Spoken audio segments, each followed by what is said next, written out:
Dans cet épisode, je vais vous parler de partir seul à l'aventure en Chine. Je réponds à vos questions en vous présentant la Chine et le chinois tels que je les vois et tels que je les vis. Bienvenue dans la Chine, le chinois, comment c'est vraiment.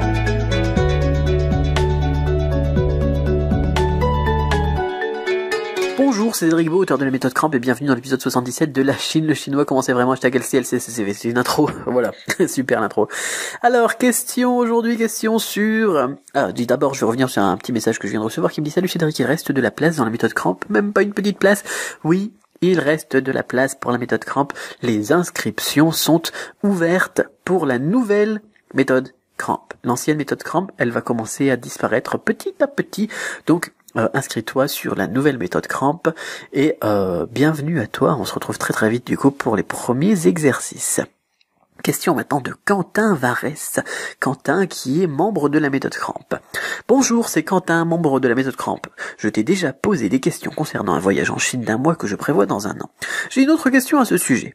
Étant célibataire et n'ayant pas de proches, amis, famille passionnés par la Chine et le chinois, je vais très certainement partir seul à l'aventure. Lorsqu'on part seul, n'y a-t-il pas de risque d'ennui ou au contraire de vivre plus intensément l'expérience? Si toi ou un membre avait déjà voyagé seul, merci. Quentin, eh bien oui, moi, tu n'as peut-être pas suivi toute mon histoire ou mes blogs depuis les années 2006-2007, mais je suis parti à l'aventure tout seul. Moi, à l'époque, quand j'ai eu cette idée folle, un jour, donc, d'inventer un voyage en Chine, eh bien, mes proches me disaient, mais t'es fou, quel malade celui-là. Non, mais il est fou, Cédric, il veut partir, aller en Chine.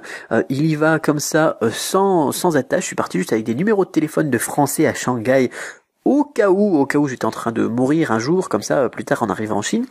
Mais c'est tout, je suis vraiment parti comme ça.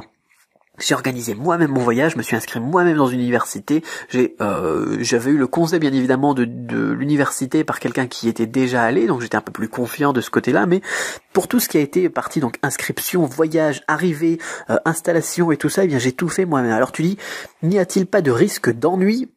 Non. Peut-être quand t'as un coup de blues si tu restes longtemps, oui, mais sinon non. Ou n'y a-t-il pas de risque au contraire de vivre plus intensément l'expérience? Mais c'est pas un risque, ça vaut perdre l'hypopète, c'est une chance. Effectivement, tu vas vivre beaucoup, plus intensément l'expérience, Quentin, ça c'est certain. C'est certain et c'est sûr même.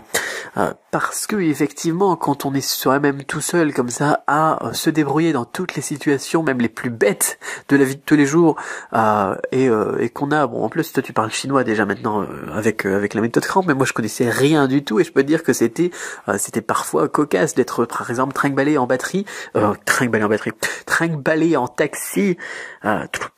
pour la batterie. Trinque-ballé en taxi, ça va pas du tout aujourd'hui.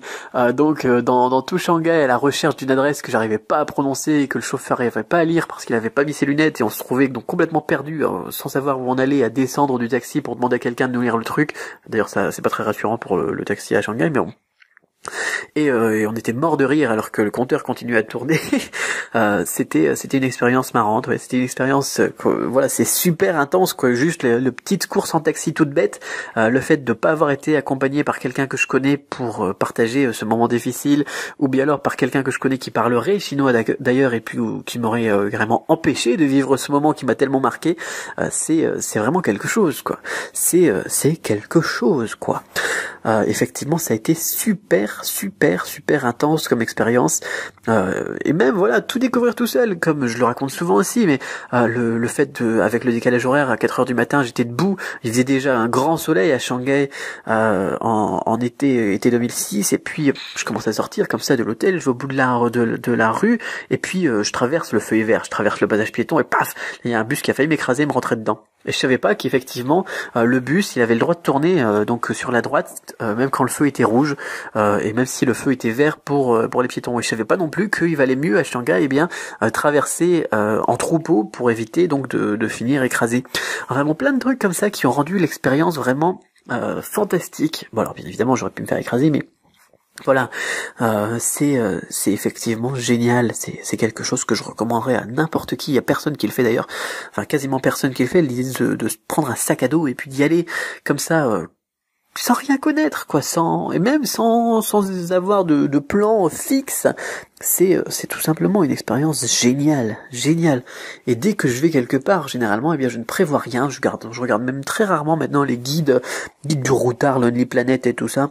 Par exemple, quand on est allé en Hongrie il y a pas longtemps, on y allait comme ça. Voilà, comme ça, on n'a rien prévu, rien préparé. On s'est dit, voilà, on va voir si on est encore capable, à notre âge, 10 ans plus tard à peu près, donc avec mon épouse, de se débrouiller dans un endroit où on connaît pas la langue, on connaît rien du tout, et de voir un petit peu comment ça se passe. Et c'est génial. C'est tout simplement génial. Il va dire Cédric qui fait exprès de se mettre dans la merde et de pas préparer ses voyages, mais oui, c'est ça, parce que c'est ça qui rend l'expérience, eh bien, fantastique. Donc, je pense que c'est une chance. Alors, je vais pas dire t'as de la chance d'être célibataire, et voilà. Non, mais c'est une chance. C'est une chance de partir seul à l'aventure, vraiment. C'est vraiment une chance. Voilà. Bon, je pense que ça répond à la question, là. J'étais motivé par cette question, tiens. Donc, effectivement, moi, je l'ai déjà fait et je le recommande, et ça va être intense. Allez, posez-moi des questions sur du-chinois.com/questions, je me ferai un plaisir d'y répondre dans un prochain podcast. Si vous avez des questions, d'ailleurs, sur les voyages, de ce genre, c'est génial, je me ferai un plaisir encore plus. Voilà, ça sera encore plus un plaisir d'y répondre dans un prochain podcast. En attendant, eh bien, réagissez, racontez-moi, vous, vos expériences, tiens. Vous allez sur YouTube, vous cherchez l'épisode 77 de LCLC et CCV, et puis vous me racontez un petit peu, eh bien vous, comment ça s'est passé, votre expérience, est-ce que vous avez déjà fait ça, même dans un autre pays, comme ça, partir à l'aventure, et quelles anecdotes croustillantes, eh bien, en sont ressorties, est-ce que ça a été horrible à vivre, ou est-ce que, eh bien, comme moi, eh bien, ça a été vraiment une expérience fantastique, et que vous recommanderiez à tout le monde. Dites-moi ça donc sur YouTube, sur la vidéo donc de ce podcast épisode de 77. En attendant, eh bien on garde l'esprit ouvert et ensemble on tue les préjugés. On se retrouve demain pour l'épisode 78.